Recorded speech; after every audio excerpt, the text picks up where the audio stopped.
When Howard Carter and his team first reached the antechamber of Tutankhamun's tomb in December 1922, they were met with a magnificent sight.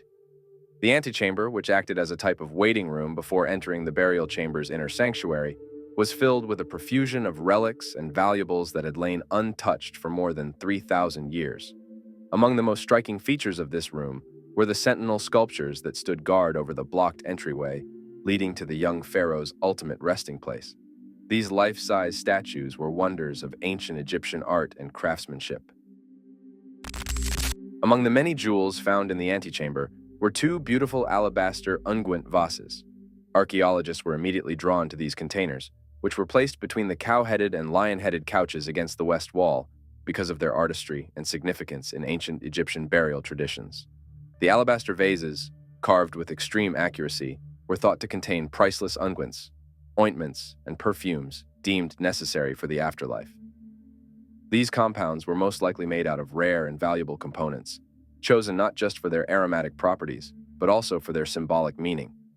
In the context of Tutankhamun's burial, they were intended to anoint the pharaoh's body, ensuring his safe passage and acceptance into the afterlife by the gods. The unusually intact tomb revealed priceless details about the young pharaoh's life and death, as well as the broader features of ancient Egyptian civilization. On February 16, 1923, an interesting photograph showed Carter and his sponsor, Lord Carnarvon, standing in the doorway between the antechamber and the burial chamber, surrounded by the tomb's valuables. The emotions on both men's cheeks in this shot convey a sense of elation, combined with astonishment at the historical significance of their discovery. Howard Carter, the careful archaeologist, and Lord Carnarvon, the impassioned financier, had discovered over 5,000 objects, each of which provided insight on the magnificence of the 18th dynasty. These two statues, guardians of the young pharaoh, stood tall with an air of somber dignity, their ebony faces staring out into the vast unknown of the afterlife. Each movement was deliberate, as even a single misstep could result in irreparable damage to these priceless remnants of ancient history. The atmosphere was heavy with a mix of dust and anticipation, as every piece uncovered added to the unfolding narrative of Tutankhamun's opulent burial rites. As Carter meticulously wrapped the statues, a sense of profound respect permeated the air. These statuettes were not mere objects. They were sentinels that had been tasked with protecting the boy king in his journey through eternity. The craftsmanship was exquisite, with gold leaf and intricate inlays testifying to the wealth and artistic skill of the New Kingdom artisans. Carter and Callender documented every detail, photographing and sketching the statues before carefully lifting them for transport. The makeshift laboratory in the tomb of Sethos II had become their hub, its walls echoing with whispers of the past as they analyzed, cleaned, and preserved their finds. 30th of October, 1925, that one of the most breathtaking revelations of the tomb came to light. The unveiling of the gold mask in situ on the mummy of the young king, still resting within the innermost solid gold coffin. This moment marked a pinnacle of the excavations, revealing the exquisite craftsmanship and profound symbolic significance of ancient Egyptian funerary practices. The innermost coffin, made entirely of solid gold, encased Tutankhamun's mummy, presenting a formidable challenge to the team due to its enormous weight and the delicate operation required to open it without causing damage. When the coffin was finally opened, it revealed the mummy adorned with the iconic gold mask, an artifact that has since captivated the world. This mask, with its serene expression, vivid inlaid glass, and semi-precious stones, epitomizes the artistry and religious importance the ancient Egyptians placed on the afterlife. The discovery of these deities highlights the complex spiritual beliefs of the ancient Egyptians, especially around the afterlife and protection. Qebhsenuef, with his falcon head, was one of Horus's 4 sons, tasked with protecting the intestines of the deceased, crucial for the journey to the afterlife. Duamutef, the jackal-headed guardian, protected the stomach.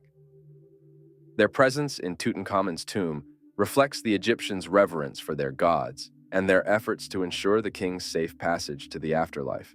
Sekhmet, depicted with a sun disk on her head, embodies the powerful and protective qualities of the lioness goddess. Known as the Powerful One, she was believed to ward off evil and had healing abilities. The floral collar around her neck signifies the Egyptians' tradition of adorning statues with life and rebirth symbols, integrating nature into their rituals, a representation of the cycle of life, death, and regeneration. Geb, shown with a tightly plaited beard, symbolizes the god of earth and fertility. His presence in the tomb signifies the balance and harmony the ancient Egyptians sought between the heavens and the earth. These deities and their roles portray the Egyptians' holistic view of existence, where every element of nature and the cosmos was interconnected and interdependent. The two Ka statues are remarkable examples of ancient Egyptian artistry and serve a symbolic function, representing the Ka, a vital force and aspect of the soul in Egyptian belief. Dressed in traditional shendi kilts and wearing the Nemes headdresses, the statues stand with one leg forward, a classical pose signifying readiness and stability.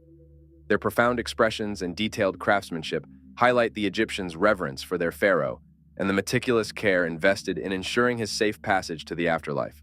The statues are carved from black-stained wood, signifying the perpetual vitality and regenerative power associated with the Ka. The discovery of Tutankhamun's tomb, overseen by archaeologist Howard Carter, was one of the most significant archaeological finds of the 20th century. The intact seal and cord fastening were not merely symbols of ancient craftsmanship, but also silent witnesses to the enduring respect commanded by the Boy King. Analysis of the tomb's artifacts, dating techniques, and historical records indicate that despite several unauthorized entries, the core burial chamber remained untouched, preserving a wealth of ancient Egyptian history in an unparalleled state of completeness. Exploration of the tomb revealed a stunning array of grave goods, indicative of the late 18th dynasty's opulence and religious beliefs. The artistry and craftsmanship that went into the creation of Tutankhamun's third coffin represent the pinnacle of ancient Egyptian funerary art. Every intricate detail serves a symbolic purpose, reinforcing the pharaoh's divinity and eternal life in the afterworld. The face of the coffin, rendered in an idealized likeness of the young king, is complemented by inlaid, semi-precious stones, adding both color and luster. Lapis lazuli, carnelian, and obsidian give life to the features, reminding us of the belief in the pharaoh's continued protection and guidance over Egypt from the beyond. One of the most striking elements of the coffin is the Nemes headdress, which is intricately patterned and complements the serene expression on Tutankhamun's face.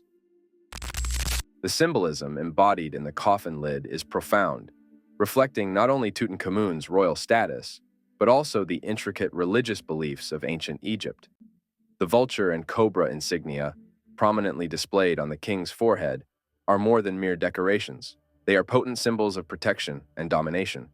Nekhbet, the vulture goddess of Upper Egypt, and Wajet, the cobra goddess of Lower Egypt, together signify the unification of the two lands under the divine rule of the pharaoh.